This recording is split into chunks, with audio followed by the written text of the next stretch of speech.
Bismillahirrahmanirrahim. Assalamualaikum warahmatullahi wabarakatuh. Waalaikumsalam. Bismillah, alhamdulillah. Alhamdulillahi wa kafa, wassalatu wassalamu ala rasulina al-mustafa wa ala alihi wa sahbihi wa man ittaba'al huda. Asyhadu an la ilaha illallah wahdahu la syarika lah wa asyhadu anna sayyidana wa nabiyyana Muhammadan abduhu wa rasuluh. Ya ayyuhalladzina amanu taqullaha haqqa tuqatih wa la tamutunna illa wa antum muslimun. Ya ayyuhan nasu ittaqu rabbakum alladzi khalaqakum min nafsin wahidah wa khalaqa minha zawjaha wa batha minhuma rijalan katsiran wa nisaa'a. Wattaqullaha alladzi tasaaluna bihi wal arham, innallaha kana 'alaikum raqiba. Ya ayyuhalladzina amanu taqullaha wa qulu qawlan sadida yuslih lakum a'malakum wa yaghfir lakum dhunubakum wa man yuti'illaha wa rasulahu faqad faza fawzan 'azima. Amma ba'du. Allahumma inna nas'aluka 'ilman nafi'an wa rizqan thayyiban wa 'amalan mutaqabbala. Rabbi shrah li sadri wa yassir li amri wahlul 'uqdatam min lisani yafqahu qawli. Allahumma amin. Para asatidzah, para ustadz dan para ustadzah yang dimuliakan Allah Subhanahu wa taala, wabil khusus kepada saudara saya Al-Akh Arif, apa nama lengkapnya saya malah belum kasih tahu, ya kan? Dan juga kepada Bapak Ibu pembina maupun pelaksana dari Yayasan apa tadi? Ar-Rahman. Mudah-mudahan aktivitas kita selama ini, termasuk pada siang hari ini, senantiasa diridhoi oleh Allah Subhanahu wa taala. Duduknya kita semoga tercatat sebagai amal soleh yang Allah jadikan dia sebagai pemberat timbangan kebaikan kita di yaumil qiyamah kelak nanti. Amin ya rabbal alamin. Salawat dan salam semoga terlimpah selalu kepada junjungan kita, kecintaan kita, Habibana Rasul yang mulia Nabi besar Muhammad sallallahu alaihi wa ala alihi wasallam. Di majelis yang mulia ini kita berdoa kepada Allah, semoga Allah berikan kesempatan kita mendapatkan syafaat dari baginda Rasul di yaumil qiyamah kelak nanti. Amin. Allahumma amin. Bapak Ibu para ustadz dan para ustadzah yang dimuliakan Allah Subhanahu wa taala, syukur alhamdulillah saya diberikan kesempatan oleh Allah Subhanahu wa taala bisa datang ke Albani ini. Ya, tempatnya sebenarnya sih daerahnya nggak asing ya, karena kebetulan mungkin di bilangan tahun 1992 saya udah daerah sini, udah keliling-keliling saya. Masih kampung banget ya. Masih ada musang lewat kalau di depan itu. Polisi masih suka mondar-mandir kalau jam 1 Masih ada. Biasanya base camp saya dulu di Cibubur, tapi aktivitas presentasi di daerah Duku Zamrud. Makanya tadi saya tanya, ini kayaknya tembusan Duku Zamrud ya. Cuma karena sekarang udah berapa tahun, berarti dari tahun 92 sampai sekarang, itu berarti sudah 20 tahunan lebih ya. 20 tahun lebih, Bekasi ternyata berubah cepat ya. Masya Allah. Oleh karena itu ya, ini mungkin kita dipertemukan oleh Allah Subhanahu wa taala memang sudah atas kehendak Allah. Baik.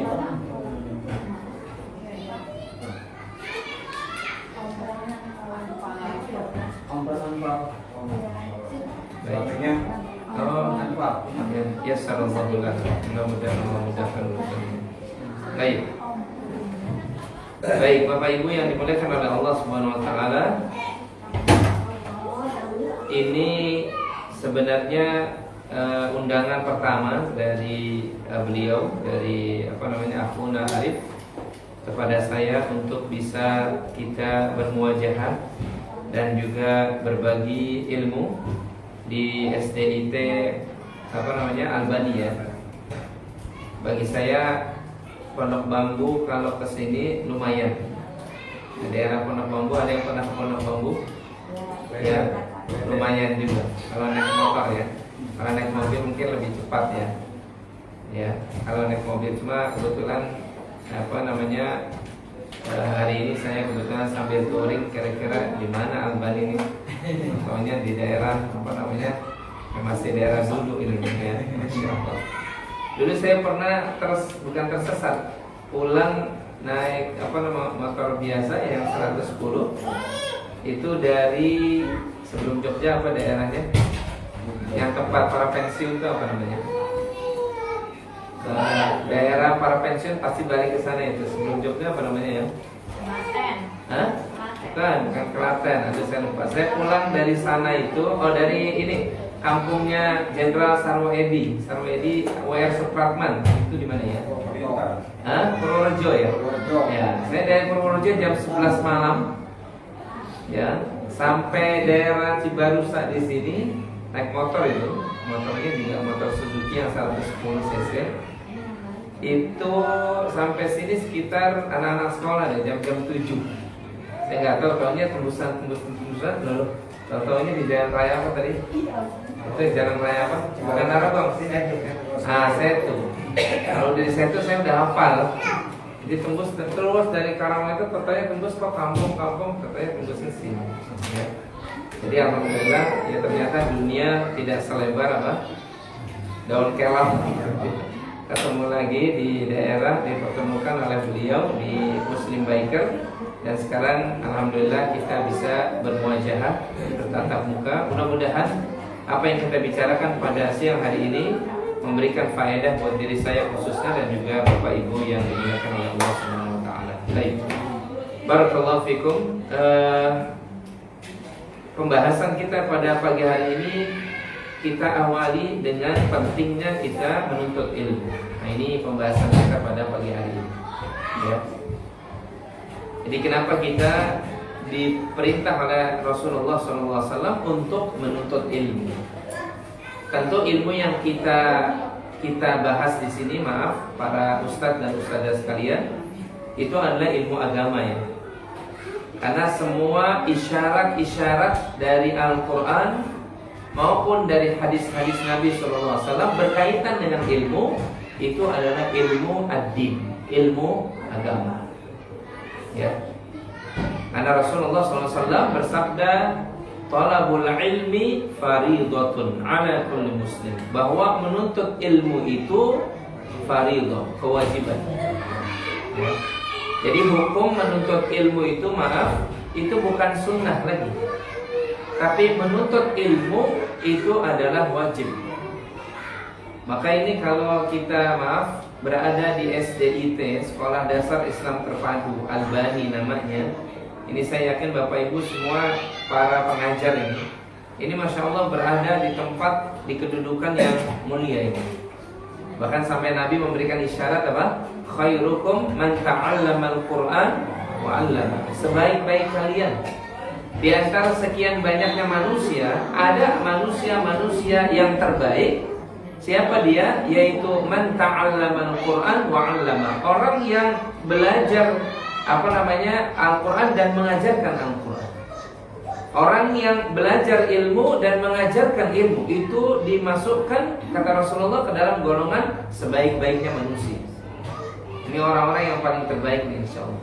Mudah-mudahan ngajarnya ikhlas, sabar, ya. Karena namanya juga anak-anak gitu ya. Apalagi ketua yayasannya nih. Ibu yayasannya yang mana? Oh, ya, Masya Allah. Ya. Karena yang kita ajar ini anak-anak ya. Di sini Albani, maaf kalau sambil kita ta'aruf sedikit, berapa siswanya Ibu?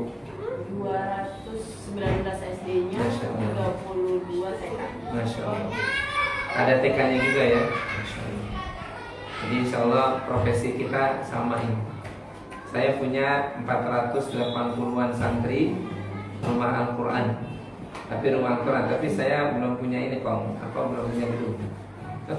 Saya hanya rumah dari rumah ke rumah, saya punya 9 rumah. Ya, totalnya 480 anak. Dan yang untuk tahfiz anak usia dini, usia 3 sampai 5 tahun, itu setiap tahun nerima hanya 32 sampai 35 saja. Mudah-mudahan nanti kita bisa saling sharing, insyaallah. Walaupun agak jauh Pondok Bambu apa. Ini daerahnya apa namanya? Setu. Oh, tetap Setu ya? Masuk Cikarang Barat. Oh, Cikarang Barat. Masya Allah, udah Cikarang nih. Jadi bukan Bekasi lagi, Cikarang gitu ya. Baik. Jadi yang namanya pengajar itu Masya Allah sebaik-baik manusia. Ya, orang yang mengajarkan ilmu dan dia juga belajar. Jadi pesan saya, kalau kita sebagai pengajar jangan lupa kita juga tetap belajar. Karena yang namanya belajar itu, walaupun ini bukan hadis ya,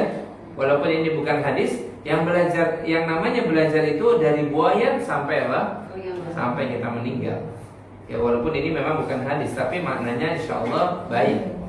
Artinya belajar itu nggak ada henti-hentinya. Apakah kalau dia sebagai seorang ustadz kemudian dia berhenti belajar? Lah, tidak. Ya, tetap dia harus menimba ilmu. Tetap dia harus memperkaya wawasannya. Tetap dia harus meneguhkan keimanannya terus-menerus begitu. Maka pembahasan tentang ilmu ini sangat penting, Bapak Ibu yang dimuliakan oleh Allah. Ini sangat penting. Ya. Ada beberapa alasan kenapa kalau kita membahas tentang ilmu agama ini sangat penting. Yang pertama, alasan pertama kata para ulama, bahwasanya tadi sudah disebutkan Nabi mewajibkan kita menuntut ilmu. Hadisnya jelas, thalabul ilmi fardhatun ala kulli muslim. Menuntut ilmu itu kata Nabi wajib atas setiap muslim, laki-laki maupun perempuan. Ya, walaupun bahasa perlu diluruskan, bahasa hadisnya itu ala kulli muslim ya, tapi makna di sini termasuk muslimah. Ya. Jadi hadis yang benar itu talabul ilmi fardhatun ala kulli muslim. Menuntut ilmu itu wajib atas setiap muslim, termasuk muslimah juga, itu wajib. Jadi seseorang muslimah itu bukan berarti membiarkan dirinya dalam kebodohan agama, enggak. Apalagi berbicara tentang masalah agama, itu berbicara tentang hal yang yang penting di dalam pandangan Allah Subhanahu wa taala. Ini alasan pertama kenapa kita membahas ilmu agama itu penting, karena dia perintah dari Rasulullah SAW. Ya. Dan juga Allah Subhanahu wa taala telah mengisyaratkan kepada kita di dalam surah yang ke-47 ayat yang ke-19. Allah menyuruh kita berilmu dulu sebelum kita melakukan hal yang lainnya. Kata Allah Subhanahu wa taala, "Fa'lam annahu la ilaha illa huwa." Maka ilmuilah oleh kalian bahwasanya tidak ada ilah yang berhak disembah kecuali Dia saja. Dalam hal kita beribadah, ibadah itu mesti ditopang oleh ilmu. Ya. Mesti yang namanya ibadah kita, keyakinan kita bahwa la ilaha illallah, tidak ada ilah yang berhak disembah kecuali Allah saja, akidah itu mesti dibangun di atas ilmu. Jadi yang diajarkan oleh Nabi kepada umat ini itu ilmu. Jadi bukan tradisi, bukan ikut-ikutan, atau bukan karena kebiasaan orang-orang terdahulu, bukan, tapi ilmu yang diajarkan oleh Nabi. Nah, makanya umatnya ini, umat Islam itu terbedakan dengan umat yang lainnya bil ilmi, dengan ilmu, bukan karena yang lain. Nanti kita akan dapati Bapak Ibu bahwasanya ada orang yang menjalankan agama itu karena tradisi, atau menjalankan agama karena ikut-ikutan. Nah, ini yang mesti kita diskusikan ini. Benarkah demikian? Yang benar bahwasanya kita menjalankan perintah Allah karena ilmu, di atas ilmu. Sama Bapak Ibu kalau ngajar anak-anak, kalau nggak punya ilmu gimana bisa ngajar? Apa kata imam besar kita, Al-Imam Muhammad bin Idris Asy-Syafi'i, yang terkenal sebagai Imam Syafi'i, faqdu syai' la yu'ti. Orang yang tidak punya sesuatu nggak bisa memberikan sesuatu. Betul atau tidak? Ya, kayak di sini. Nah, kalau saya boleh tanya yang ustadznya, ustadz siapa? Ustadz Ramli ngajar apa Pak Ramli? Kebetulan PAI, Masya Allah, Pendidikan Agama Islam ya. Kemudian selain Ustadz Ramli, Ustadz Ahmad ngajar apa Ustadz Ahmad? Admin, oh Masya Allah. Tapi ngajar akhlak juga ya kan? Ya kan? Kalau adminnya kasar nanti anak-anak ngikutin ya, nggak bener kan gitu kan? Tapi kalau adminnya itu sabar, Masya Allah anak-anaknya bayaran cepat gitu. Coba kalau adminnya kasar ya kan? Besok-besok dia bayarnya bukan tanggal 15 lagi, tanggal 25. Coba kalau dia sabar, halus, tutur katanya baik, ya sama, mengajarkan ilmu juga ya. Jadi semua kita ini, Masya Allah, kita kalau memberikan sesuatu yang mungkin ada guru geografi, ada guru apa lagi, saya nggak tahu ya, kalau di SD itu, kalau nggak punya sesuatu yang mau kita berikan, apa yang mau kita berikan? Maka betul kata beliau, faqdu syai' la yu'ti. Orang yang maaf kosong, ya apa yang dia bisa berikan? Ya, jadi kita tahu nih betapa pentingnya kita punya sesuatu ilmu untuk kita ajarkan kepada anak peserta didik kita. Apalagi di rumah anak-anak kita. Kalau kita nggak ngerti tentang ilmu sebagai apa? Sebagai seorang muslimah, sebagai seorang muslim di rumah, anak kita mau kita bawa kemana? Padahal maaf, anak-anak kita itu amanah dari Allah. Kan pengen kita itu anak-anak kita menjadi apa? Amal jariah. Kan gitu ya. Yang kita ajarkan dilakukan lagi oleh anak kita. Ketika kita nanti suatu saat meninggal dunia, anak kita itu menjadi jariah buat kita. Tapi ketika kita nggak punya sesuatu, bagaimana mungkin kita mengajarkan sesuatu kepada anak kita? Maka sekali lagi ini alasan kenapa ilmu penting, karena dia diperintah oleh Rasul kita menuntutnya. Ya, dan juga Allah Subhanahu wa taala menyuruh kita, fa'lam, maka ilmuilah oleh kalian, annahu la ilaha illa hu, bahwasanya tidak ada ilah yang berhak disembah kecuali Dia. Jadi makanya para sahabat dulu Bapak Ibu itu berakidah itu dengan ilmu. Mereka itu sering duduk di majelisnya Rasul sallallahu alaihi wasallam. Mereka sampai-sampai maaf kalaupun nggak hadir, mereka menitipkan seseorang untuk apa? Ikut mencatat, ikut mendengarkan apa yang tadi disampaikan oleh Rasul sallallahu alaihi wasallam. Sampai mereka begitu ya. Di tengah-tengah kesibukan mereka menuntut ilmu bersama Nabi sallallahu alaihi wasallam. Dan Nabi itu sering kali menyampaikan ilmu dalam setiap khutbahnya, dalam setiap habis sholatnya.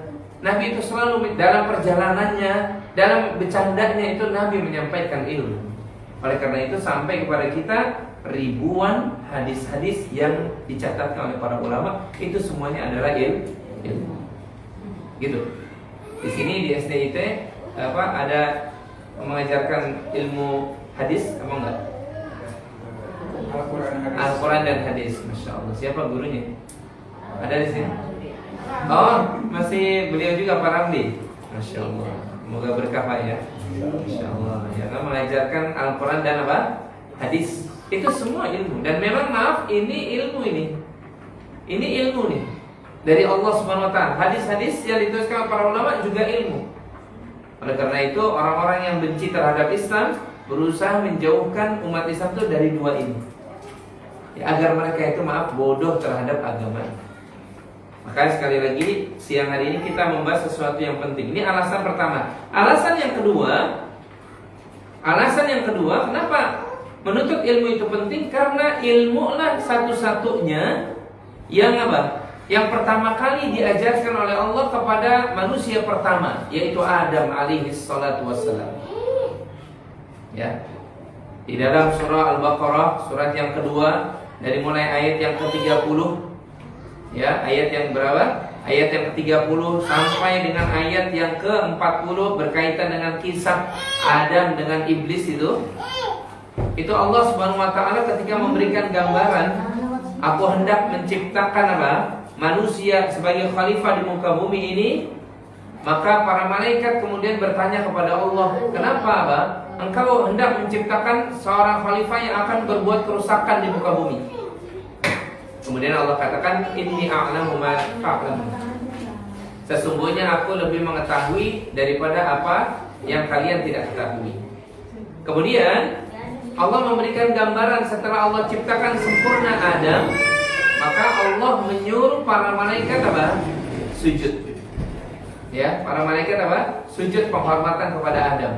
Kecuali Iblis yang kemudian apa? Aba wastakbara wa kana minal kafirin. Dan tahukah kita yang membedakan kemuliaan Adam dengan makhluk yang lainnya adalah ilmu. Allah berfirman, wa 'allama Adamal asma'a kullaha. Ketika para malaikat tadi protes, ya Allah, kenapa engkau akan menciptakan makhluk yang kerjaannya nanti berbuat rusak di muka bumi? Kenapa para malaikat mengatakan begitu? Dalam tafsir disebutkan karena malaikat sudah melihat makhluk sebelumnya yang berbuat kerusakan di muka bumi. Ada makhluk yang jauh ribuan tahun sebelum manusia diciptakan, itu yang namanya apa? Jin. Ya. Itu mereka berbuat kerusakan, menumpahkan darah di muka bumi. Malaikat bertanya kepada Allah Subhanahu wa taala, "Ya Allah, kenapa engkau hendak menciptakan makhluk yang nanti kerjaannya apa? Sama tuh seperti itu." Ya, ternyata kata Allah Subhanahu wa taala apa tadi? "Inni a'lamu ma la ta'lamun." Aku lebih tahu daripada kalian. Ya, aku lebih tahu kata Allah. Kemudian kata Allah Subhanahu wa taala, Allah datangkan semua tuh benda-benda itu. Allah suruh malaikat menyebutkan satu persatu. Kata para malaikat, "Subhanaka la ilma lana." Ya Maha Suci Engkau ya Allah, kami enggak punya ilmu tentang ini apa. Maka Allah ajarkan yang pertama kali kepada Adam, manusia pertama itu adalah ilmu. Wa 'allama Adamal asma'a kullaha thumma 'aradahum 'alal malaikah faqala anbi'uni bi asma'i haula in kuntum shadiqin.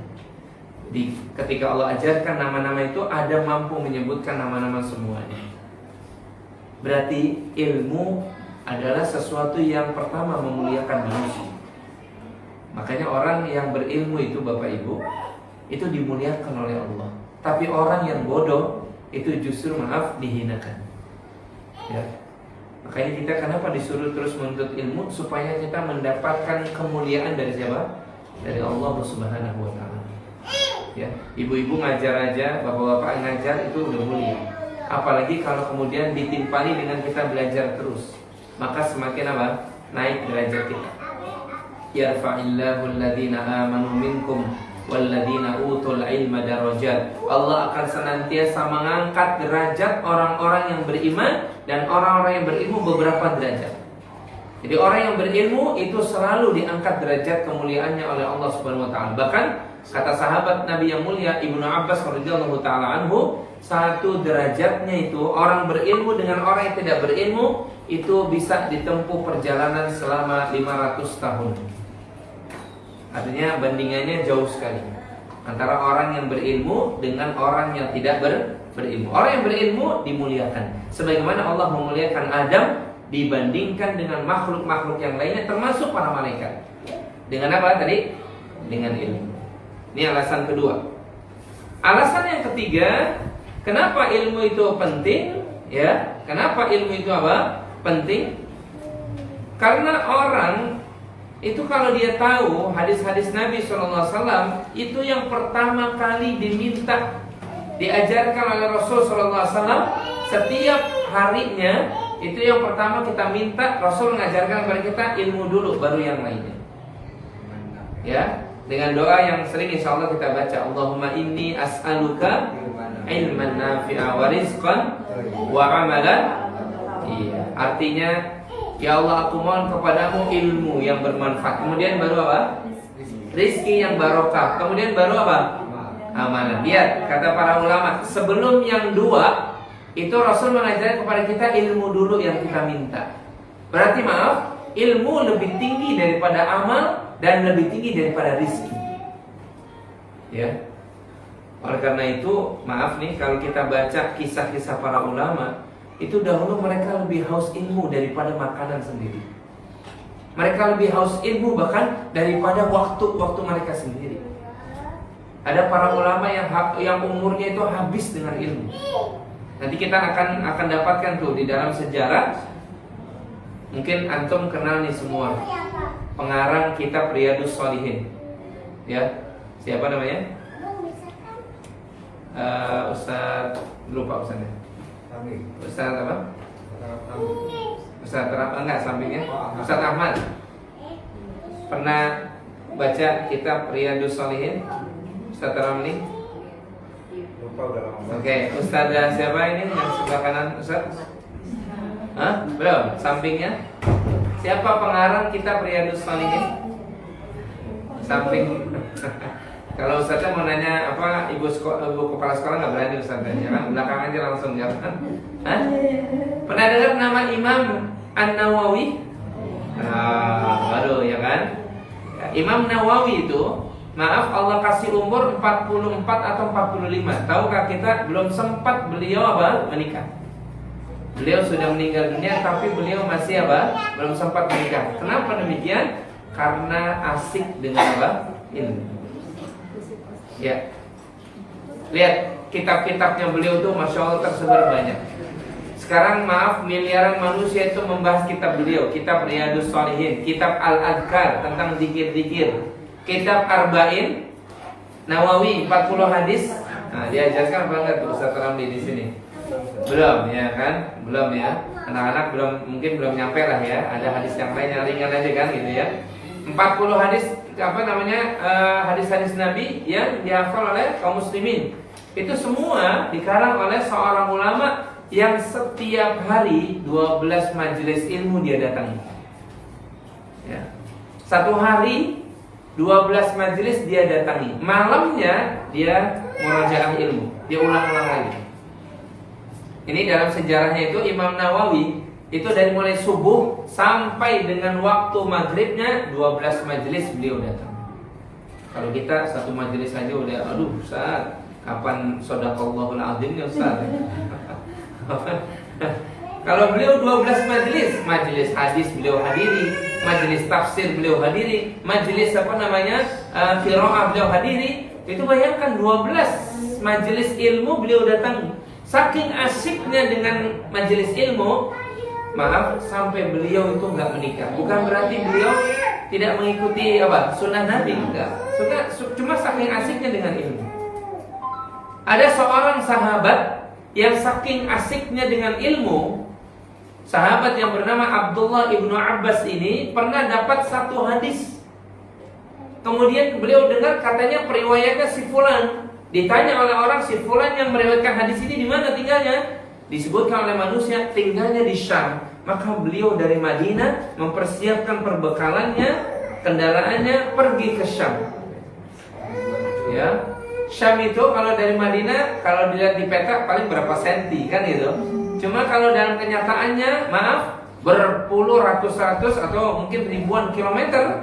Sampai sana beliau ketok pintunya. Beliau kasih salam. Andakah fulan bin fulan yang menyampaikan hadis ini? Iya betul. Anda siapa? Aku Abdullah ibnu Abbas. Masya Allah, keponakannya Rasulullah SAW. Ada apa ini? Kata beliau, aku ingin menanyakan, benarkah hadis ini engkau yang menyampaikan? Benar wahai Ibnu Abbas, wahai anak pamannya Nabi SAW. Beliau sebutkan hadisnya. Setelah itu beliau balik lagi ke Madinah. Cuma satu hadis itu. Ulama dahulu tuh kalau tentang ilmu itu bahkan Imam Ahmad di antara 4 mazhab, ada Imam Syafi'i, Imam Hanafi, Imam Maliki, Imam Syafi'i dan Imam Hambali. Imam Ahmad itu pernah mengatakan, menuntut ilmu itu jauh lebih aku sukai daripada sekedar makan dan minum. Itu orang kalau diberikan maaf ilham untuk mencintai ilmu agama sampai begitu. Ya, ada seorang ulama besar di abad 20 saking asik masyuknya dengan ilmu sampai beliau seharian di perpustakaan saja. Ya, itu saking Allah berikan kecintaan kepada ilmu. Bagaimana dengan kita? Saya sendiri yang bicara belum tentu begitu. Tapi kita sedang belajar. Makanya kalau baca ini nih, sumber ilmu di sini Quran, itu kalau Allah jatuhkan ke dalam hatinya kenikmatan, nggak bakalan berhenti itu. Ya, nggak terasa totalnya 15 lembar, 20 lembar, 25 lembar dan seterusnya. Makanya kata para ulama, orang itu kalau sebentar itu bosan membaca Quran, pasti ada maksiat yang menghalanginya. Ya, pasti ada sesuatu yang menghalanginya ilmu, yaitu maksiat. Ya. Jadi orang tuh kalau baca Quran, kalau saking asyiknya, kayak Utsman ibnu Affan, itu sekali duduk 30 juz selesai baca Quran. Abdullah ibnu Amr, ya, Abdullah ibnu Amr ibnu As radhiyallahu anhuma sekali baca Quran 3 hari selesai.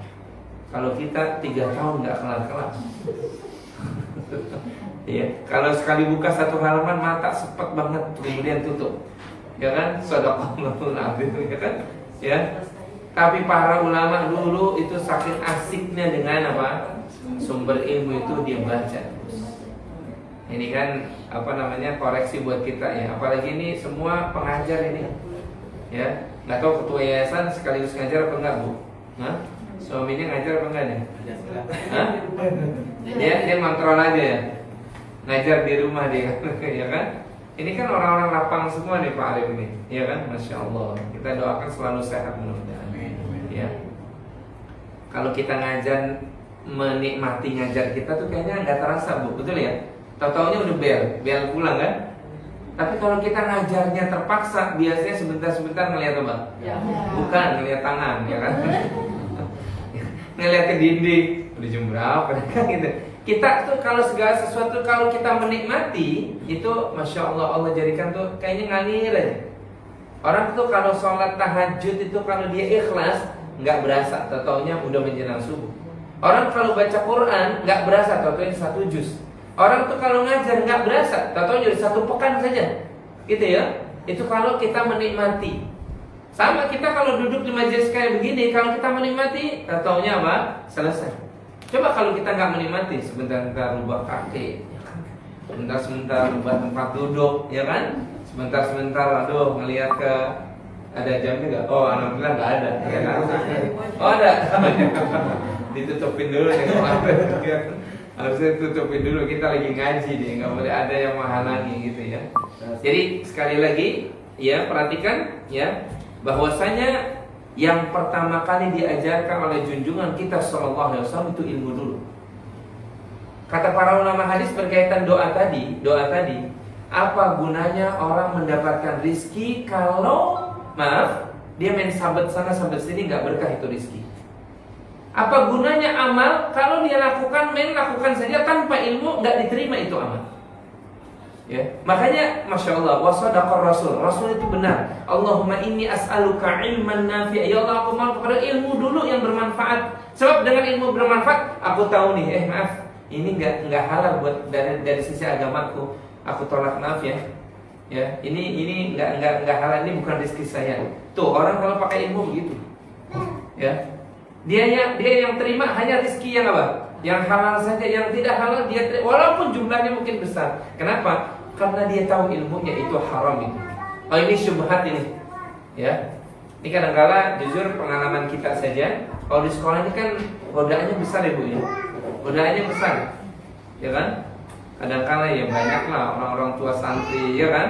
Yang ngasih ini itu, ya kan? Tapi anaknya belum sekolah di sini udah ngasih ini itu kan? Ya, entah itu belum diterima udah ngasih ini itu. Nah, kalau kita bodoh terhadap hal agama seperti itu, kita main terima aja tuh. Anaknya belum dites tapi dia udah ngasih apa? Sesuatu kepada kita. Nanti takutnya masuknya kepada apa tuh? Rishwah, suap. Kan gitu kan? Banyak nih di sekolah-sekolah kadang suka begitu. Ya. Tapi alhamdulillah insyaallah model pendidikan kita sekarang udah lebih tertib ya. Udah lebih apa? Udah lebih tertib, udah lebih bersih. Mudah-mudahan kita doakan pemimpin kita lebih baik insyaallah. Ya. Aminnya kenceng banget ya kan. Berarti berharap 2024 gitu kan. Iya. Sebentar lagi. Ya sebentar lagi ya kan. Supaya apa? Pendidikan kita ini masya Allah berbasis apa? Akhlak agama yang benar insya Allah kepada peserta didiknya. Jadi sekali lagi, bahkan amal bisa tertolak gara-gara ilmu.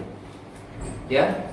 Kita wudhu pakai ilmu, kita sholat pakai ilmu, kita bersedekah pakai ilmu. Coba orang kalau nggak pakai ilmu, sholat sembarangan dia menghadap. Orang yang diperintah sudah menghadap arah apa? Kiblat. Dia pengen pilih mana aja lah seenak saya, ya nggak bisa diterima. Wudhu main sembarangan saja, cepak-cepak gitu kan? Yang penting palanya basah gitu kan? Tapi nggak sesuai dengan tuntunan sunnah Nabi SAW, akhirnya wudhunya tertolak, sholatnya tertolak. Ya, orang bersedekah main sembarangan aja, lempar gitu kan? Ini atau nggak lempar dikasih, masih muda minta-minta gitu kan? Dia menyakiti orang yang menerima, batal sedekahnya. Maka semua ibadah kita itu di atas ilmu. Maka sekali lagi, yang pertama kali diajarkan doa oleh Nabi kita minta itu ilmu dulu sebelum yang lainnya. Kita berumah tangga ini kelihatannya kan kayaknya masih muda-muda semua nih. Iya, saya Hah? muda. Oh muda ini, muda benar ya Bu ya. Udah berapa anaknya kamu? Aku yang putih doang. Udah berapa? 5. 5, masya Allah. Ini mah bukan muda lagi, ya kan? Mungkin di sini yang paling tua ketua yayasan ya Pak Ramli ya. Nah, Pak Ramli berapa anaknya? Anak saya total 4. 4, masya Allah. Yang paling besar? Nah lupa dia, kan? Anaknya sendiri lupa. Ini dari yang mana nih? Gak tahu juga. Hah? Dari yang benar atau dari yang mana? Dari yang benar, ha? Dari yang mana? Anak yang pertama berapa umurnya? Anak yang pertama saya lupa. Ini saya minum dulu juga keburu kali ya. Iya. Hah? Berapa Pak Ramli? Anak saya 4.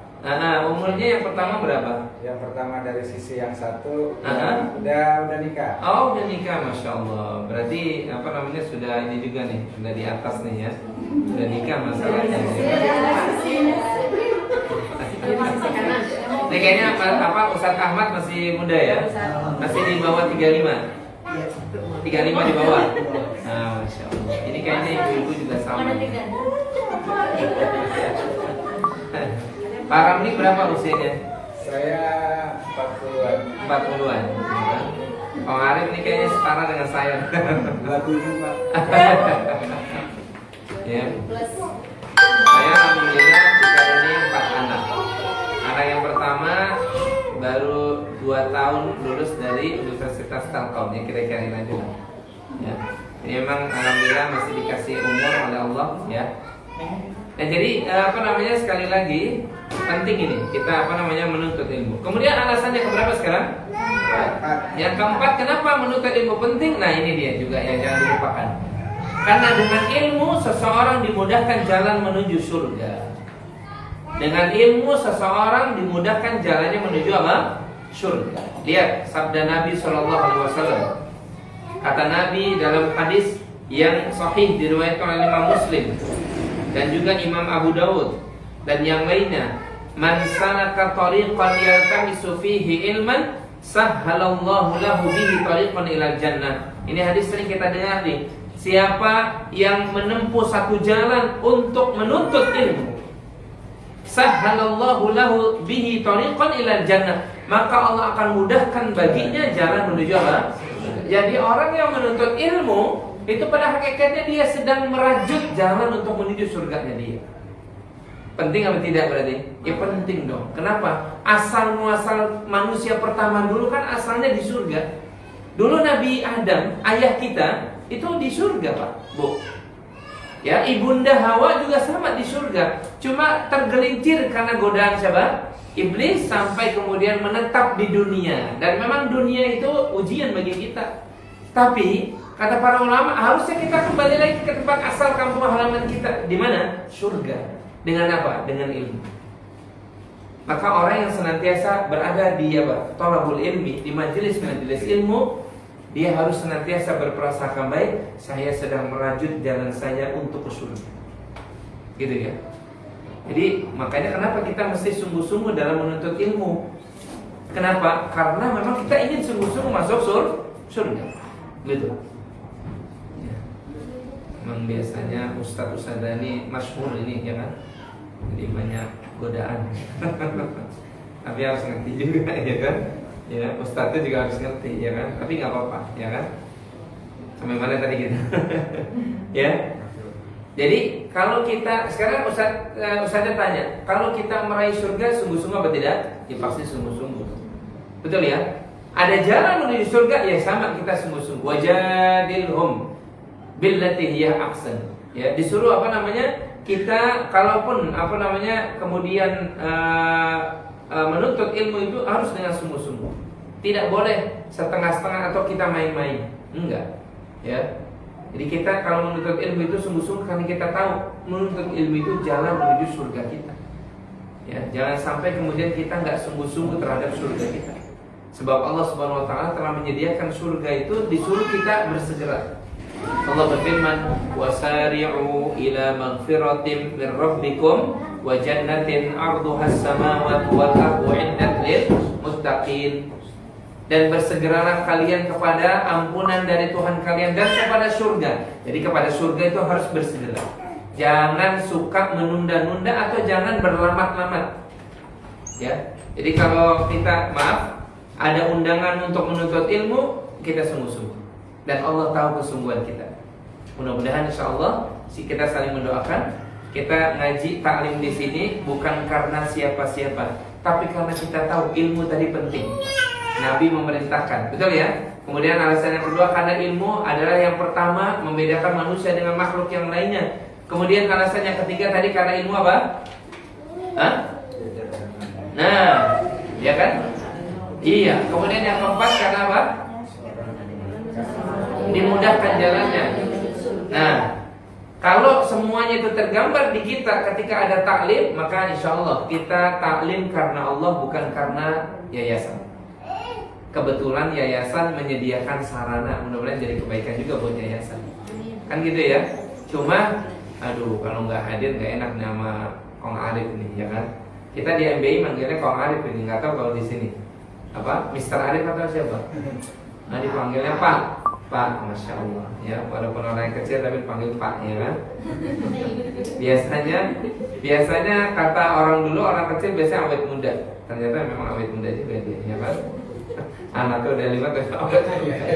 Dulu saya waktu kuliah itu, waktu pertama kali masuk, gitu kan, habis ospek selesai, ada teman saya yang iseng, ya, ada orang pendek, tapi rapi kan, diselengkat aja sama teman saya, jatuh gitu. Katanya itu dosennya gitu. Jadi karena orangnya pendek banget, kirain temen angkatan deh gitu kan, diselengkat aja jatuh. Taunya dia dosen, namanya Pak Zainal Rafli, orang Minang, orang biasanya orang pendek biasanya awet muda, biasanya ya kan? Beruntunglah orang yang pendek, ya kan? Hati-hati Bu. Hati-hati ya kan? Hati-hati ibu para sekolah nih, ya kan? Jaga baik-baik ini, ya kan? Gitu ya Kang Arif ya? Ya. Tapi ini lincah banget kalau touring ini, Masya Allah. Sampai Ustaznya selalu ditinggal mulu, ya kan? Kualat sama Ustaz ya. Dia ngebut tapi Ustaznya belakang. Mau dari spot foto. Oh iya. Mau foto aja. Ya benar-benar. Spot foto. Baik, barakallahu fikum. Nah, kemudian jadi inti utamanya tadi kata Nabi sallallahu alaihi wasallam, man salaka tariqan yaltamisu fihi ilman sahhalallahu bihi tariqan ila jannah. Orang yang bersungguh-sungguh dalam menuntut ilmu, maka Allah akan mudahkan jalan menuju apa? Surga. Dan alasan yang terakhir, kenapa ilmu itu penting? Karena ilmu Rasulullah gambarkan sebagai taman-taman surga. Ya. Dalam hadis yang diriwayatkan oleh Imam Tirmidzi dan Imam Ahmad, hadis ini hasan, bisa menjadi dalil. Nabi pernah menyampaikan kepada para sahabatnya, idza marartum bi riyadil jannah farta'u. Kalau kalian melewati kebun-kebun surga, farta'u, maka mampir dong. Maka para sahabat bertanya, qalu ma riyadul jannah ya Rasulullah? Ya Rasulullah, apa yang kau maksud dengan kebun-kebun surga itu? Qala hilaqud dzikr. Kata Nabi sallallahu alaihi wasallam, halaqah dzikr. Maksudnya halaqah ilmu. Jadi Rasulullah sendiri dalam hadis yang hasan ini menyampaikan bahwasanya majelis ilmu itu tempatnya kebun-kebunnya surga sebelum kebun surga yang sesungguhnya. Apa sih pelajarannya? Kalau kita senantiasa hadir mencintai kebun-kebun surga kita di dunia ini, tidak tertutup kemungkinan Allah sediakan kebun surga kita yang sesungguhnya nanti. Tapi kalau kita udah antipati, bentar-bentar ngaji, bentar-bentar duduk lagi nih, bentar-bentar nanti nanya, bentar-bentar catat, maka siapa yang bisa menjamin dia akan diberikan kebun surga yang sesungguhnya? Tidak ada. Bukankah kata para ulama, al-jaza'u min jinsil amal, balasan disesuaikan dengan apa? Amalnya. In ahsantum li anfusikum. Kalau kalian berbuat baik, maka kebaikan itu balikin kepada siapa? Kepada diri kalian sendiri. Hal jazaul ihsan illal ihsan. Kata Allah, bukankah kebaikan balasannya juga apa? kebaikan. Sama, orang yang senantiasa berada di kebun-kebun surga di dunia, maka tidak tertutup kemungkinan dia akan diberikan kebun surga yang sesungguhnya. Ya. Jadi ini majelis ilmu walaupun kelihatannya sederhana, tapi ini bagian yang diperintah oleh Rasulullah. Kalau kalian idza marartum biriyadil jannah, kalau kalian melewati kebun surga, farta'u, mampir sebentar, mampir. Para sahabat sekali lagi bertanya, "Wa ma riyadul jannah ya Rasulullah?" Kebun surga apa yang kau maksud? Majelis ilmu. Maka orang kalau ngerti ini, dia kalau ada majelis ilmu apalagi di tempat undangannya itu di tempat dia, maka dia hadir. Dia geser dulu perkara-perkara yang lainnya. Saya ingin merasakan nikmatnya berada di salah satu kebun di antara kebun-kebun surga. Perjalanan jauh, tapi kayak yakin ini para ustadz dan ustadzah ini rumahnya gak jauh ya? Jauh-jauh nggak? Ada ya? Ada yang jauh di mana? Di Cibitung. Cibitung apa pada bambu jauh? Cibitung ya. Berarti KM 24 ya Om ya? KM 24 ya, Cibitung ya. Ya Cibitung ke sini kalau naik motor paling berapa? Setengah jam. Kalau saya tadi 1 jam. Ya sedikit jauh lah alhamdulillah.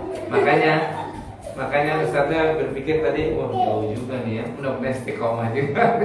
Ya, ujian juga buat Ustaznya gitu. Mudah-mudahan insya Allah bisa istiqomah kita semuanya gitu ya. Ya kalau kita suka duduk di majelis ilmu, insya Allah kita tahu tuh wanginya harumnya surga sebelum surga yang sesungguhnya. Ya, maka inilah 5 alasan kenapa kita penting untuk menuntut apa? Menuntut ilmu. Dan maaf sekali lagi bahasan kita, ilmu yang kita maksud di sini adalah ilmu din, ilmu agama. Karena semua ayat-ayat Al-Quran dan juga sunnah-sunnah Nabi yang menyebutkan tentang ilmu, itu yang dimaksud oleh Allah dan Rasulnya adalah ilmu agama. Ustaz, apa ilmu yang lain gak boleh ya? Boleh. Dituntut itu boleh.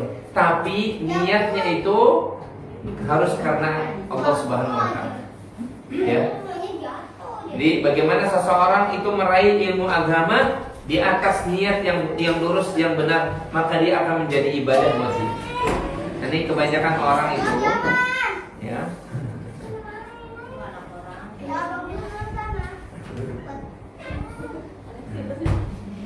Kebanyakan orang itu nggak paham, ya.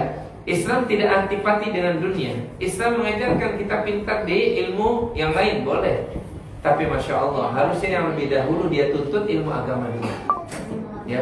Sehingga kalau jadi polisi yang beriman, jadi pemimpin yang takut kepada Allah, jadi pegawai yang takut kepada Allah Subhanahu wa Ta'ala, maka ilmu agama ini yang paling penting yang harus diajarkan lebih dahulu kepada anak-anak kita. Masih ingat ibu-ibu dan bapak sekalian, pengajaran Luqman yang diajarkan itu agama, yang diajarkan itu tauhid dulu, baru kepada yang masalah-masalah yang lain. Mudah-mudahan insya Allah di SD kita ini masya Allah apa fisiknya, apa misinya, kalau bisa melahirkan anak-anak yang kualitas imannya kuat, kualitas akhlaknya bagus gitu ya. Itu mudah-mudahan seperti ini diemban oleh SDIT Albani ini, ya. Dan mudah-mudahan insya Allah semuanya diberkahi oleh Allah Subhanahu Wa Taala, dari mulai pimpinannya maupun semua seluruh staf maupun pengajar-pengajarnya. Wallahu a'lam bishawab. Sebagai perkenalan pembahasan kita pada pagi hari ini, mungkin kita perluas dengan tanya jawab gitu ya. Nanti insya Allah ditanya jawab lebih luas. Yang jelas pembukaan kita, karena materi ini akan terus berlanjut, pembukaan kita pada hari ini berkaitan dengan pentingnya kita mempelajari ilmu ad-din. Pentingnya kita mempelajari ilmu agama. Karena agama inilah yang akan menyelamatkan kita, bukan sekedar di dunia, tapi nanti nasib kita di hadapan Allah di akhirat kelak. Ya. Mudah-mudahan insyaallah bisa dipahami. Dan sebelum kita sudahi, mungkin ada pertanyaan-pertanyaan dari Bapak Ibu sekalian, kita buka. Saya kembalikan dulu kepada Ustaz Ramli. Fadhilul, silakan. Alhamdulillah, terima kasih kepada Ustaz Al-Mukarram Muhammad Syukran Darsi yang telah memberikan kita buat saya pribadi ilmu baru, tambahan lagi koleksi ilmu buat kita semua. Mudah-mudahan ini menjadi catatan yang penting buat kita semua dan insya Allah sangat-sangat bermanfaat buat kita menjalani, khususnya kita sebagai guru. Oke, untuk selanjutnya ada sesi tanya jawab yang mungkin akan saya serahkan kepada siapa yang mau bertanya. Kebetulan mungkin pembahasan tentang ilmu kita sebagai guru, ustadz yang hidupnya mungkin sehari-hari dengan anak-anak. Mungkin kita silakan bagi yang mau bertanya. Atau saya yang buka, Ustaz? Enggak, silakan. Enggak apa-apa, boleh Biar bebas. nanti karena kebuka. Ini kan keluarga, ya kan? Silakan, Pak Ramli. Mungkin ini aja Ustaz, dalam keseharian mengajarkan, apalagi mungkin kita tingkatannya levelnya SD. Ada berbeda tingkat ketika SD, SMP, SMA. Yang SD mungkin saya kebetulan pernah ngajar dulu di SMP dan sekarang di SD. Tingkat ternyata realitanya adalah perbedaan. Perbedaannya yang mungkin saya nanti tanyakan, ujian kesabaran sebagai guru kan, terhadap anak-anak. Ada yang secara pribadi kita kadang nggak mampu menolak emosi manusiawi, emosi misalnya. Tapi ketika kita misalnya lihat anak-anak yang salah, itu kadang-kadang emosi yang mengalahkan akal sehat kita. Mungkin secara menurut Ustaz Syukran, pegangan buat kita sebagai guru kalau misalnya ada anak yang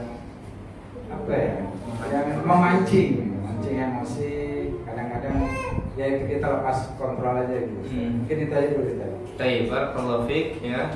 Semoga Allah memberkahi yang penanya dan juga kita semuanya. Nanti kita di pertemuan-pertemuan berikutnya akan melihat contoh yang terbaik sebagai seorang guru di alam semesta ini. Siapa itu? Rasul kita. Itu ada satu buku yang bagus sekali, ya.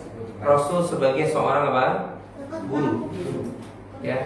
Dan Rasul kita Shallallahu Alaihi Wasallam itu dalam bukan sekedar masalah apa? Masalah yang sifatnya kayak ibadah saja, tapi semua perilakunya itu adalah contoh teladan. Makanya Allah Subhanahu Wa Taala sampai mengatakan laqad kana lakum fi Rasulillahi uswatun hasanah. Sungguh telah ada pada diri Rasulullah uswah, suri tauladan, contoh yang terbaik buat kalian. Yang kata Imam Ibnu Katsir mengomentari ayat ini dalam seluruh aspeknya. Bukan sebagai imam saja di rumah tangga, enggak, tapi Nabi pun sebagai guru bagi murid-muridnya. Dan maaf, murid-murid Nabi SAW itu kan banyak. Apa kemudian kita kira murid Nabi hanya sahabat yang sudah dewasa? Enggak, murid-muridnya Nabi bahkan ada anak-anak kecil. Nanti kita dapati itu, ya, kita dapati bagaimana Nabi kok bisa mampu berinteraksi dengan setiap tipe manusia. Nah ini kayaknya kita mesti belajar dengan Nabi SAW. Sama, Ustaz Ramli, saya, Pak Arif dan ibu-ibu sekalian, kita belajar dari Nabi SAW. Nabi itu Masya Allah, istilahnya maaf, jamaahnya atau audiensnya itu bukan sekedar para sahabat yang sudah senior, enggak. Tapi Nabi punya Abdullah ibnu Umar, itu masih apa? Masih anak-anak. Abdullah ibnu Abbas. Nabi punya Anas bin Malik, yang ketika Nabi SAW dititipi oleh ibunya Anas bin Malik baru berusia 7-8 tahun. Masih anak-anak enggak? Masih anak-anak. Dan beliau berada di rumah tangga Nabi 10 tahun. Apa pengajaran Nabi kepada beliau? Nanti ada itu. Bagaimana Nabi SAW kalau mengajar itu menyentuh anggota tubuh audiensnya. Ya, bagaimana Nabi SAW kalau memberikan nasihat, ya, Nabi dengan suara yang lemah lembut. Bagaimana Nabi SAW kalau emosinya sedang memuncak, Nabi menegur dengan cara-cara yang diajarkan oleh Rasul SAW. Nabi pernah, ini secara global dulu ya, dalam riwayat Imam Bukhari, Nabi pernah menyuruh Anas bin Malik, ya, karena beliau pembantu Nabi, pernah menyuruh sesuatu untuk dibelikan kebutuhan hajat Nabi. Namanya anak kecil, ya Rasulullah, dia keluar. Ya. Kemudian kok ditunggu sama Nabi lama, Anas bin Malik gak balik-balik. Rupanya di tengah jalan dia ketemu dengan teman-teman sebayanya. Dia main, ya, lupa perintah siapa? Nah, Nabi akhirnya keluar. Ya, Nabi cari-cari, Anas bin Malik lagi sedang bermain dengan teman-teman, maka Nabi dari belakang pegang itu apa namanya? Pundaknya, Nabi pijit. Udah belum tadi yang aku perintahkan? Nabi nggak marah. Pas Anas bin Malik nengok ke atas, ternyata Rasulullah. Iya Rasul, belum. Ya kan? Memang betul. Kadang-kadang kita kalau ngajar ini emosi kita diaduk-aduk. Yang aduk siapa? Ya, manusia. Jangan katakan dulu Bapak Ibu, jangan katakan dulu Ustaz, itu kan Rasul. Nah, justru Nabi ditampilkan oleh Allah untuk menjadi apa? Suri teladan bagi kita. Walaupun mungkin gak 100% kita bisa betul, tapi jangan katakan itu kan Rasul. Seakan-akan apa? Udahlah, jangan Nabi. Kita gimana nih? Justru Nabi adalah contoh terbaik. Walaupun mungkin kita gak bisa 100% gitu ya, tapi Nabi berinteraksi dengan apa? Santri-santri itu bagaimana? Itu buku bagus sekali. Jadi soal emosi, siapa yang tidak emosi kita kalau menghadapi orang, gitu ya? Tapi justru tadi di antara kelebihan manusia itu Allah ciptakan dengan memiliki akal. Walaqad karramna bani Adam. Dan sungguh telah kami muliakan anak keturunan Adam, manusia. Wa hamalnahum fil barri wal bahri. Kami tempatkan mereka di daratan maupun di lautan. Manusia itu di daratan hidup, di lautan bisa apa? Bisa hidup.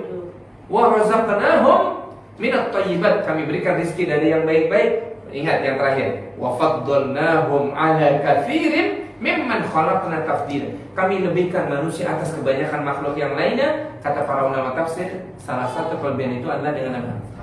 Akal. Kalau bisa jangan dikalahkan dengan nafsu. Ya, betul. Satu sisi yang lainnya kita mesti sabar.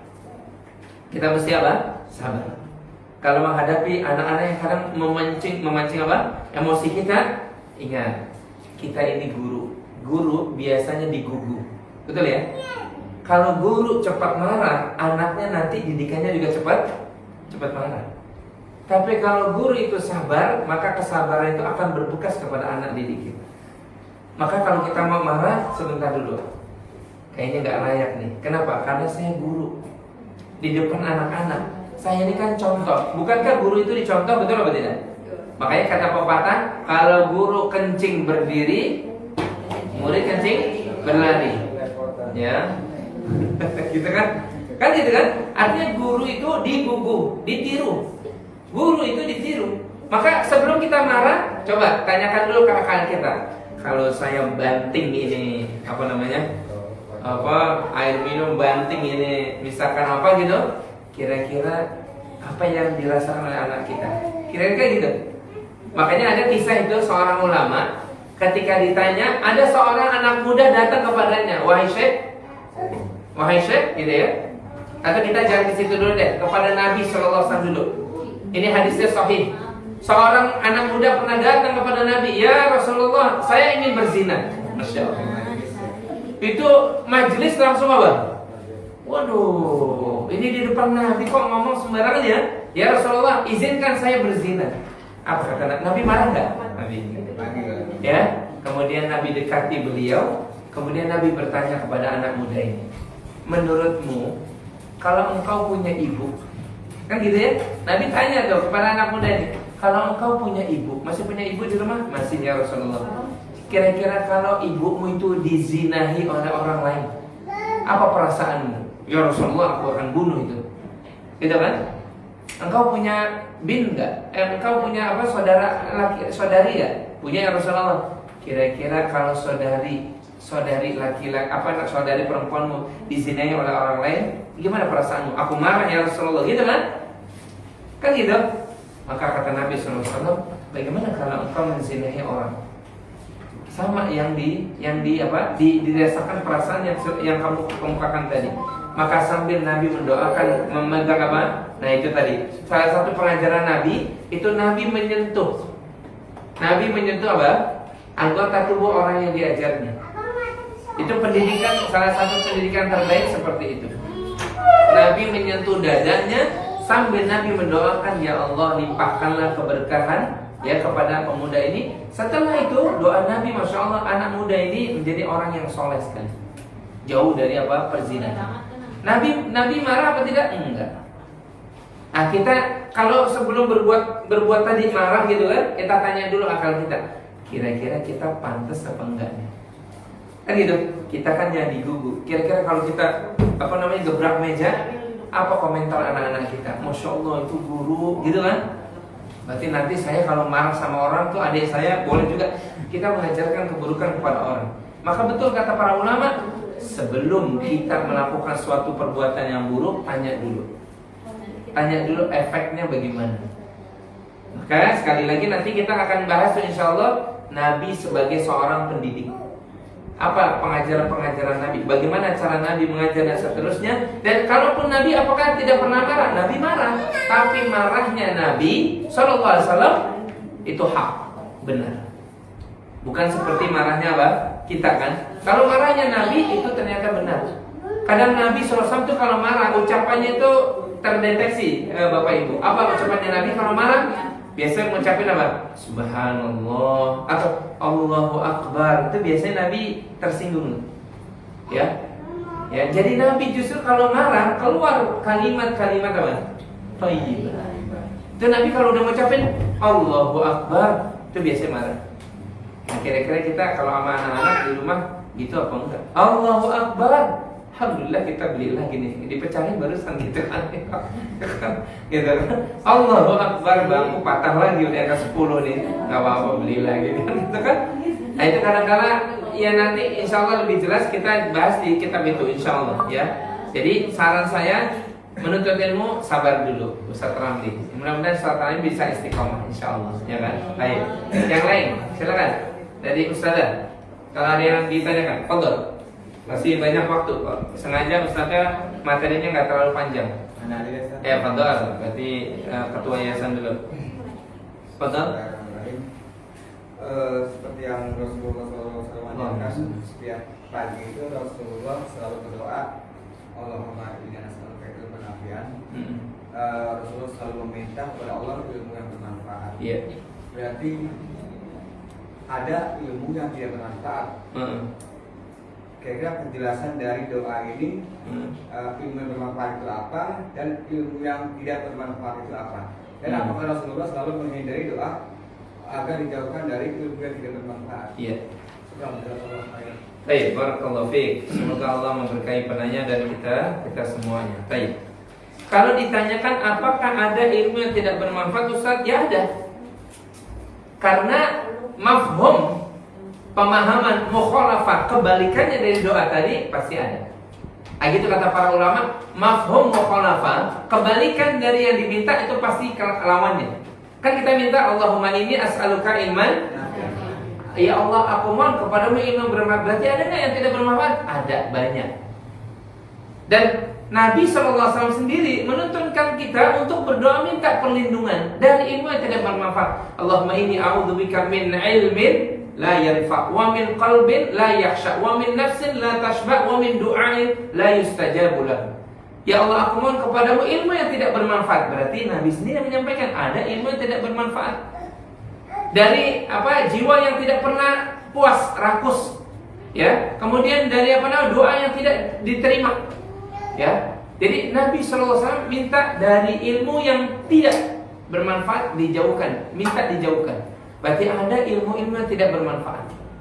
Bagaimana ciri ilmu yang bermanfaat? Ciri ilmu yang bermanfaat jelas banyak itu nanti insya Allah satu saat kita kuatkan lagi. Orang yang menuntut ilmu kalau dia mendapat ilmu yang bermanfaat cirinya apa?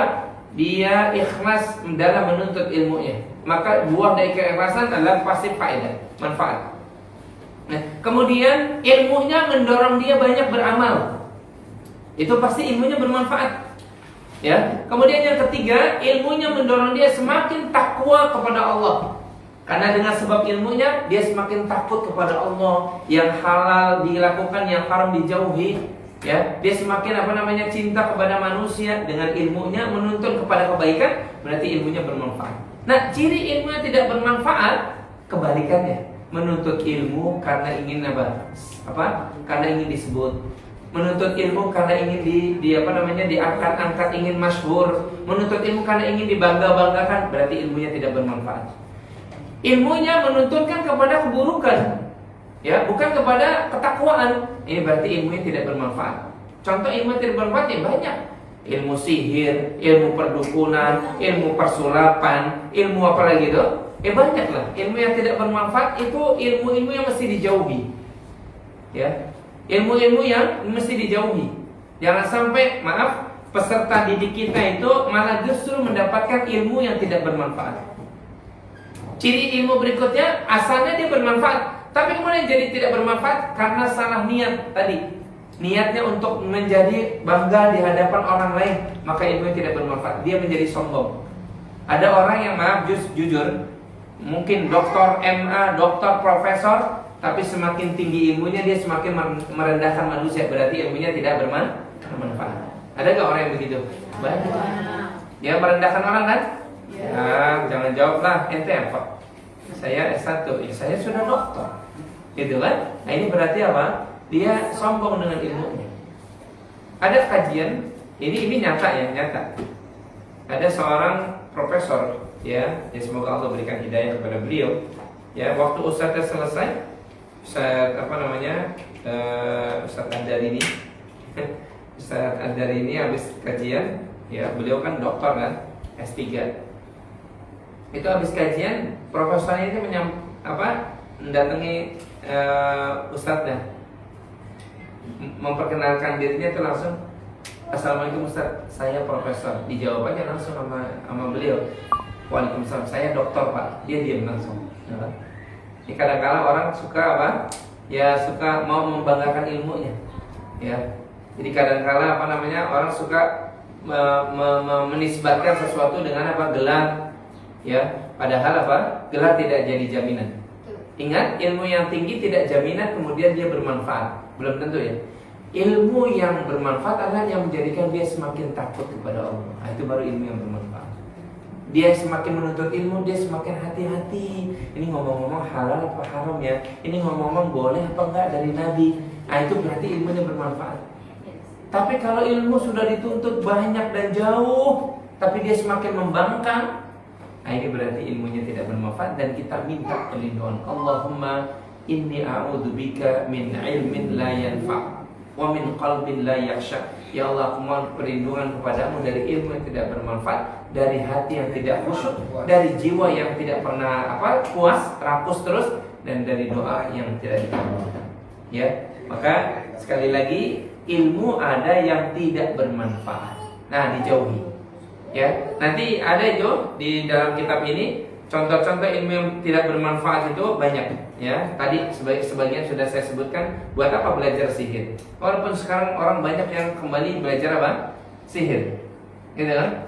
Orang istilahnya nepok pundak orang supaya dia lupa, gitu kan? Orang menjadikan istri di depannya sebagai orang lain. Ada nggak banyak kan? Gitu kan? Ini buat apa dituntut?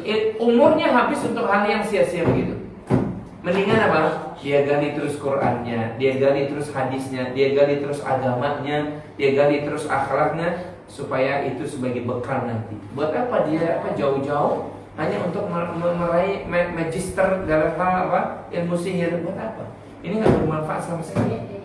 Ya, ada nggak nanti? Coba lihat di kuburan dalam hadis. Apakah Nabi SAW menggambarkan nanti para malaikat akan bertanya tentang ilmu seperti itu? Enggak. Yang Nabi tanya cuma berkaitan dengan agama kita. Pertanyaan di kubur itu kan cuma 3. Betul Bapak Ibu? Man rabbuka? Siapa Tuhanmu? Wa ma nabiyyu wa ma dinuka? Dan apa agamamu? Dan siapa waman hadzal rajul alladzi yub'atsu fika? Dan siapa laki-laki yang pernah diutus kepadamu? Maksudnya siapa rasul ini? 3 itu. Kalau semuanya bisa dijawab, Masya Allah, selesai. Betul? Apa Nabi nanti malaikat bertanya kepada yang di kuburan, kamu gelarnya apa? Saya S1. Ya, sebentar dulu. Ditanya yang lain, gelarnya apa? S2. Nah, ini lebih beruntung. Ada nggak begitu? Ya. Wah, yang profesor lebih beruntung gitu kan? Apa nanti di hari kiamat di padang mahsyar ada pemberitahuan? Nanti semua profesor sebelah kanan, sampingnya S2, S3 dulu kan gitu. Sampingnya S2 enggak ada, semuanya sama. Dan Allah telah menandaskan tentang masalah ini, inna akramakum indallahi atqakum. Yang paling mulia itu bukan soal gelar. Yang paling mulia yang paling bertakwa kepada Allah. Itu satu. Ya, baik. Yang lain, silakan ibu-ibu. Ada yang tanyakan? Silakan. Silakan. Ada yang tanyakan enggak? Oh, ada yang belum berjodoh juga? Ada. Oh. Ayo. Ya. Kalau yang belum berjodoh kita katakan musibah.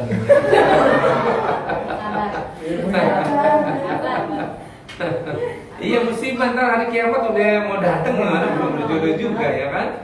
Ya. Amin. Silakan ibu-ibu, ada yang tanya? Biasanya di majlis-majlis selalu ibu-ibu nih yang banyak bertanya. Yang kadang ribuan pertanyaannya tuh ibu-ibu. Silakan, ada yang tanya kan? Fadhol. Ya, Bu Kepala Sekolah. Bismillahirrahmanirrahim. Berkaitan dengan kita mengajar anak sekolah dasar, untuk mengalihkan kebiasaan yang saat ini kebiasaan mereka itu cenderung mengikuti kebiasaan yang ada di medsos, dengan TikTok misalnya, atau yang lagi viral sekarang Citayam, iya, gitu, untuk mengalihkan kebiasaan-kebiasaan mereka atau yang terngiang-ngiang di kepala mereka. Apakah kita boleh melakukan hal-hal yang ada yang bilang ini adalah acara tandingan tapi lebih syariah, acaranya itu lebih syariah, gitu. Tapi dimaksudkan atau tujuannya adalah untuk kita bisa melakukan hal seperti itu tapi dengan dasarnya ada gitu loh, tapi terarah. Bahwa fashion yang di Citayam itu tidak mengarah kepada menutup aurat yang benar, gitu, seperti itu. Apakah dibolehkan atau tidak gitu? Iya. Oke. Sudah? Barakallahu fiik. Semoga Allah memberkahi yang penanya dan kita semuanya. Nah, ini tantangan nih buat kita nih, ya. Artinya buat para guru. Ya. Tapi harus yakin yang pertama, agama kita sudah tuntas menjelaskan. Betul apa tidak? Agama sudah tuntas. Dan Rasul sudah tuntas menjelaskan kepada umatnya. Rasul meninggal, semua persoalan sampai hari kiamat sudah tuntas, selesai. Tinggal persoalannya kita kaji itu agama. Makanya ini Masya Allah mudah-mudahan jadi wasilah sarana kebaikan ya. Kita ngaji itu dalam rangka kita saling tawasaw bil haq, tawasaw bis, saling kita nasihatnya. Oh, kalau begitu itu kurang tepat ya Ustaz. Oh, kalau begitu begini yang tepat. Kita nanti satu saat akan berinteraksi, berta'amul, bermuamalah demikian. Tapi ini butuh proses. Orang kita baru ketemu sekarang ya kan? Ya, pertanyaannya udah jauh langsung ke Citayam. Tapi kan jauh dari sini ya kan? Tapi itu ternyata itu istilah apa sih nggak tahu juga namanya Citayam Fashion. Aduh, ya kan? Kenapa namanya Citayam nggak tahu juga ya? Iya. Kayak anak-anak muda ya kan? Siapapun yang maaf, mungkin itu meresmikan, ya kita hanya berdoa kepada Allah, ya Allah yang lebih tahu gitu ya. Karena gubernur juga ikut meresmikan kan gitu ya. Mungkin maksudnya wallahu alam, saya tidak tahu gitu ya. Tetapi ini tantangan buat kita ini. Maaf, guru yang apalagi berada di sekolah yang mengatasnamakan SDIT, Sekolah Dasar Islam Terpadu. Ini wajib kita jaga nih keislaman kita. Ya. Ciri keislaman, kemusliman kita itu wajib kita jaga pada sekolah kita. Jangan sampai nama sekedar nama tapi orang melihat, loh, kok SDIT tapi tidak SDIT. Paham ya? SDIT tapi Masya Allah kalau olahraga gurunya perempuan naik itu sampai ke lutut misalkan gitu kan. Waduh, ini gimana nih? Guru olahraga di sini siapa? Ya kan? Ya, olahraga tapi misalkan auratnya terbuka misal gitu ya. Aduh, ini gimana SDIT katanya IT. Islam terpadu lagi. Ya, yang ibu-ibu juga misalkan yang muslimah, ini kalau bisa dijauhi hal seperti ini. Memang sekali lagi saya ingin jawab, ini memang tantangan nih. Bagaimana kita mengalihkan anak-anak kegiatan kayak TikTok ini, ya Allah, habis tuh umur mereka kalau hanya sekedar dengan TikTok. Ini pembahasannya nih, bukan satu sisi aja nih. Kalau bisa orang tua juga diundang, Betul ya? Karena kalau dalam siklus pendidikan itu kan pendidikan bukan sekedar tanggung jawab guru yang di sekolah, tapi ada tanggung jawab paling utama siapa? Orang tua di rumah. Gitu kan? Orang tua ini kalau bisa ngaji. Ya, orang tua ini kalau bisa dia menuntut ilmu juga. Sebab kalau dia tidak menuntut ilmu, kerjaan kita di sini berat. Ya, saya bisa pastikan kerjaan kita di sini berat. Kenapa? Karena siklusnya cuma kita, bebannya semua ada di kita. Ya, orang tua itu kalau bisa, Pak, juga sama. Dia ngaji, bahwasanya apa? Dia jelaskan yang namanya TikTok seperti itu, gitu ya. Yaitu tentunya ada batasannya. Ada apa? Batasannya. Kalau dia ngaji, dia pasti akan ngerti tuh. Apa tuntunan dari Nabi SAW? Min husnil islamil mar tarkuhu ma la ya'ni.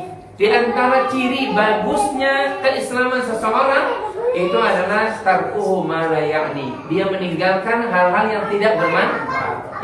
Kira-kira lebih manfaat mana dia baca Quran, menghafal Quran daripada dia hafal TikTok gerakannya? Pasti seorang muslim itu yakin lebih manfaat apa? Baca Quran. Nah, cuma kan memang nggak mudah tuh menggambarkan, ayo nak kita baca Quran. Nggak, tapi ini perjuangan. Kita apa? Perjuangan, gitu loh ya. Kalau seseorang bisa menghafal Al-Quran, Masya Allah, dia nanti akan tahu tuh. Begitu bunda, atau manggilnya nggak tahu. Begitu ustazah, iya. Kamu kalau baca Quran, menghafal Quran, nanti orang tuamu tiba-tiba diberikan mahkota dari surga yang luar biasa. Dan ibumu, bapakmu mengatakan, ya Allah, ini derajat apa lagi? Apa kata para malaikat? Itu karena prestasi anakmu di dunia. Mau nggak kalian seperti itu? Diajak, maksudnya bukan ibu-ibu, bukan anak-anaknya, ya kan? Kan pengen kan? Diajak coba. Nah, kamu belajar hadis dan Al-Quran sama siapa? Ustadz Ramli, Ustadz yang lagi kan? Gitu. Coba tanya Ustadz Ramli, ada nggak hadis yang menyebutkan kita disuruh asik dengan TikTok? Nah gitu. Kalau ada yang menyebutkan ada, panggil Ustadz Ramli sama yayasan, ya kan? Panggil Ustadz Ramli sama yayasan. Ustadz ngajarin apa nih? Gitu kan? Tahu nggak ibu-ibu, bapak sekalian? Itu di kamus bahasa Arab, arti tik dengan tuk itu artinya ahmak. Ahmak itu bodoh. Jadi udah ada itu di kamus bahasa Arab itu yang namanya tik dengan tuk itu artinya ahmak, bodoh. Coba aja lihat. Kadang-kala maaf ya, maaf yang jilbab rapi, kemudian maaf bertiktok ria begini begitu, ya Allah melihatnya juga sedih. Ya kan? Kira-kira itu kan ditonton oleh ribuan, mungkin jutaan gitu ya. Mama begitu. Ya sudah, anaknya juga pasti begitu. Coba. Sebelum kita TikTokan, coba tadi sama pertanyaan dari Ustadz Ramli, kita bertanya dulu. Kira-kira ini manfaatnya apa? Ya, kan kita ini orang tua nanti di rumah dilihat oleh anak-anak kita gitu kan. Seandainya ini hadir di YouTube, anak kita, wih mama bagus, keren. Betul, dia bahasa keren. Nanti dia pasti akan melakukan sama dengan kita. Nanti malaikat nanya bukan ke anaknya, tapi kepada siapa? Kepada kita. Tiga, ini kalau sebelum melakukan sesuatu kita ukur dulu, apakah benar atau tidak, gitu loh. Gitu ya. Jadi ini memang sekali lagi tantangan kita ya, Bu Kepala Sekolah, mengalihkan anak-anak kita dengan kegiatan yang lebih bermanfaat. Banyak kok. Ya nggak usah kaitkan dengan agama, kaitkan dengan ilmu pengetahuan saja udah banyak. Nah, gimana kalau kita bikin gunung-gunung yang bisa seakan-akan meletus? Berarti kan ilmu tuh ya, kan udah ada tuh, ya kan? Daripada TikTok kan, mendingan kita bikin kayak gunungan tapi bisa meletus dari dalam kan? Lebih bermanfaat. Atau gimana kita bikin balon yang kemudian diisi dengan soda, kan gitu ya? Nanti dia akan kayak roket gitu kan? Itu lebih bermanfaat. Tidak harus dengan agama, gitu loh ya. Alihkan kepada hal yang membuat dia cemerlang berpikirnya. Coba kalau TikTok, cemerlang apanya? Ya kan? Cemerlang apa coba, Pak Ahmad? Jogetnya cemerlang. Masya Allah. Ini kadang-kadang suami istri, maaf nih artis kan gitu kan? Ya kalau artis sih, ya biarin lah, dia emang sudah begitu kan? Kalau kita buat apa? Suami istri bangun tidur sampai TikTok kan? Ya Allah. Seorang muslim dan muslimah Tentunya ingat firman Allah di dalam surah Al-Mu'minun, qad aflahal mu'minun alladzina hum fi sholatihim. Ayat berikutnya, walladzina hum 'anil lagwi. Ciri orang mukmin yang beruntung adalah meninggalkan perkataan, perbuatan yang apa? Yang enggak ada manfaat. Lebih baik kita melakukan mengajar kepada anak-anak, yuk kita mendingan main apa? Ternyata orang-orang dulu itu banyak manfaatnya kok. Mainan-mainan orang dulu. Ya, mainan orang dulu itu walaupun kelihatan sederhana, kalau dulu saya masih mengalami main apa namanya apa itu kalau pramukaan kasih apa ya apa namanya kapur merah, nanti dia jalan terus pakai tanda, itu namanya apa ya? Mencari jejak. Berarti udah tua juga nih tadi yang jawab. Oh, itu pramuka ya kan? Nah, kita keluar izin sama yayasan kan boleh kan ya? Nggak usah jauh-jauh, jangan sampai ke Pondok Bambu ya. Ini di sekitar nih cari jejak gitu kan. Atau main dampu, tahu dampu ya? Itu masya Allah melatih otot kaki itu dan melatih ke apa? Ke fokusan. Terus main apa? Betul? Itu ternyata banyak kok orang dulu yang faedahnya luar biasa. Kenapa kita suka lupakan itu? Ya, dengan alasan karena kan Ustadz udah zaman abad ke berapa? 21, masa main gituan? Tak dulu. Banyak mainan-mainan orang dulu itu ternyata maaf. Termasuk main congklak itu. Itu melatih apa? Matematika, apa namanya? Melatih keseriusan. Ya, dalam tahap tertentu ya boleh. Tapi jangan dari jam 8 sampai jam 12 main. Itu ada ya, bukan. Segala sesuatu yang tadi hukumnya mubah, kalau berlebihan juga jadi apa? Ya nggak bagus, ya kan? Tapi kita alihkan dulu sementara. Daripada mereka tiktokan, mendingan apa? Mereka mencintai apa? Tradisi orang-orang dulu yang ternyata masya Allah bagus. Main kasti itu bagus loh. Main apa namanya? Galasin, tahu galasin ya? Itu bagus ternyata. Tapi udah banyak yang apa? Yang hilang, masya Allah. Jadi coba.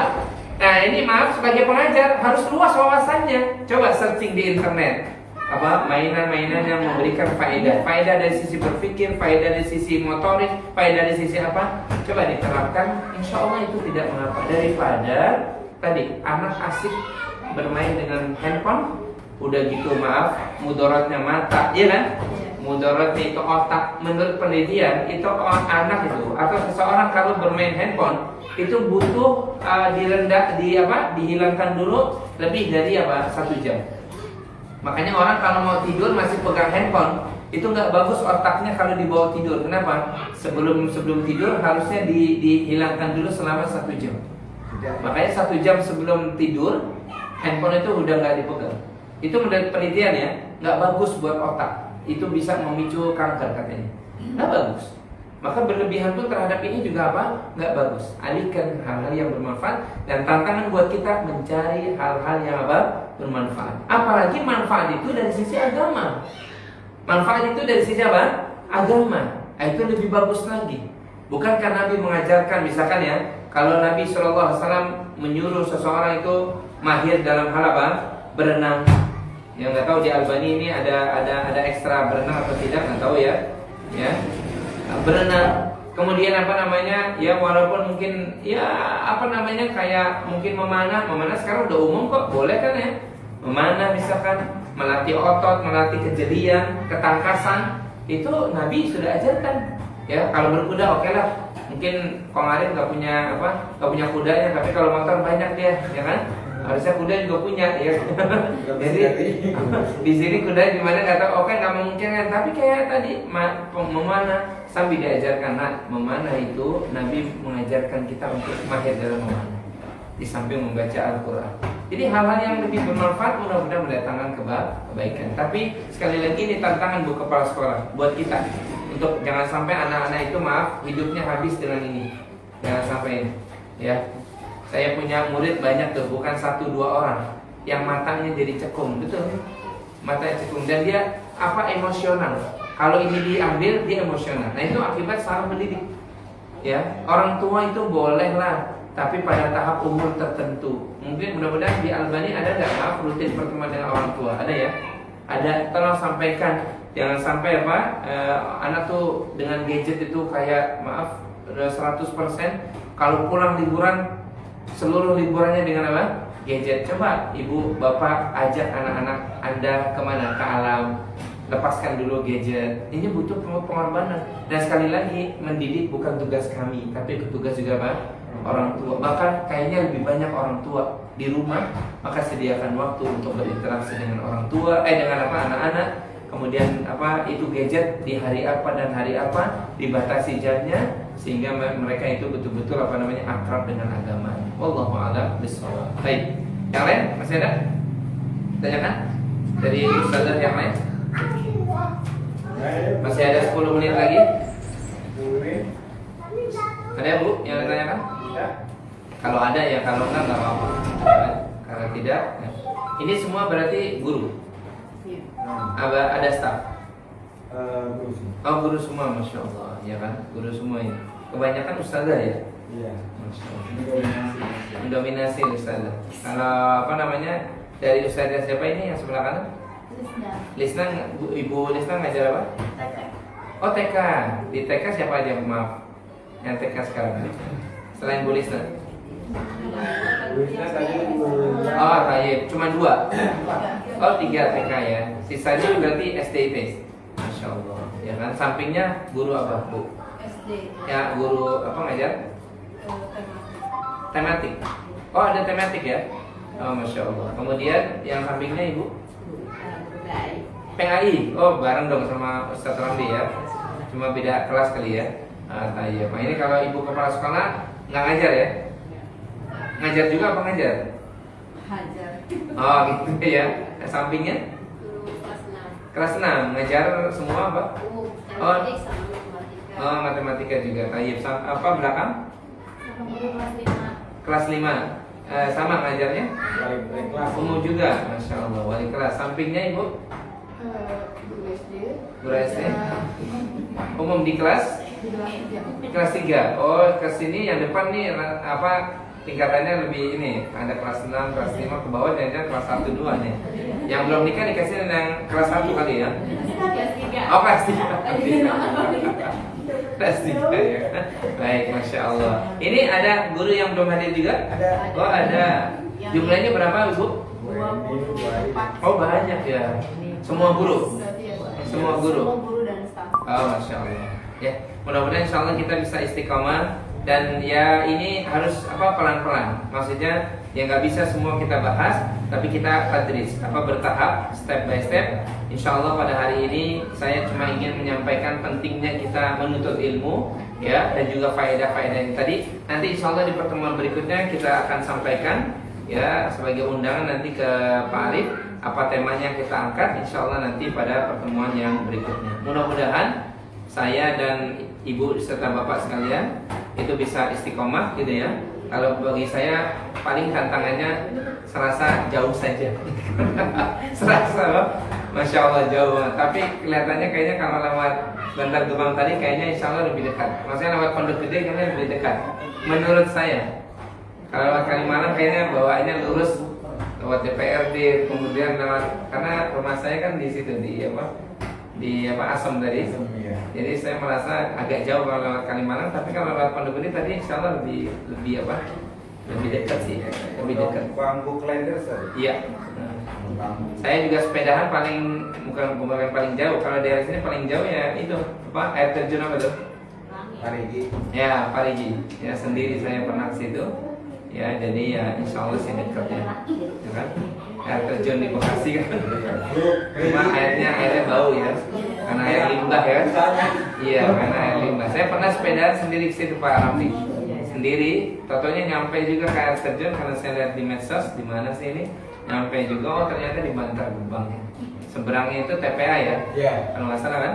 Sebenarnya TPA. Jadi tadi saya pas lewat jalan Bantar Gebang, oh jalannya sini, cuma dibelokkan ke kiri, akhirnya tembusan di sini tadi. Oh ternyata kalau lebih dekat. Paling 1 jam tadi. Mudah-mudahan sih insya Allah bisa istiqomah, insya Allah. Ya. Cukup dulu pertemuan kita tatap muka pada kali pertama ini. Insya Allah mudah-mudahan Allah berikan kesempatan lagi pada pertemuan-pertemuan berikutnya. Dan semoga Allah memberkahi kita yang hadir pada hari ini. Kita doakan juga tidak lupa bagi saudara-saudari kita yang mungkin yang hari ini sedang ada izin, ada yang sedang sakit, semoga Allah SWT sembuhkan. Mudah-mudahan yang sedang ada urusannya, mudah-mudahan dimudahkan urusannya oleh Allah. Dan sekali lagi yang hadir, mudah-mudahan diangkat derajatnya, diampuni dosa-dosanya, dan ilmunya dijadikan ilmu yang bermanfaat. Allahumma amin. Wassallallahu ala nabiyina Muhammadin wa ala alihi wa sahbihi wasallam. Kita akhiri dengan doa penutup majelis. Subhanakallahumma wa bihamdika asyhadu an la ilaha illa anta astaghfiruka wa atubu ilaik. Wassalamualaikum warahmatullahi wabarakatuh.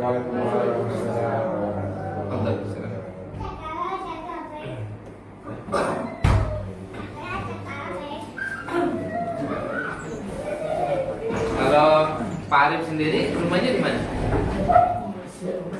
Samping. Enggak di gang itu dari rumah, cuma ada jalan ini gang. Kalau motor bisa. Masya Allah. Ini berarti udah milik Bu ya? Oh, gitu. Maksudnya tanahnya nyewa kan? Tanahnya masih nyewa dan Baru milik. Pernah dengar SDIT Ibu Lusinan? ya. Iya. Tapi sekarang beliau udah banyak ya. Tadinya di Diran Sawit itu nyewa juga dia. Nyewa. Cuma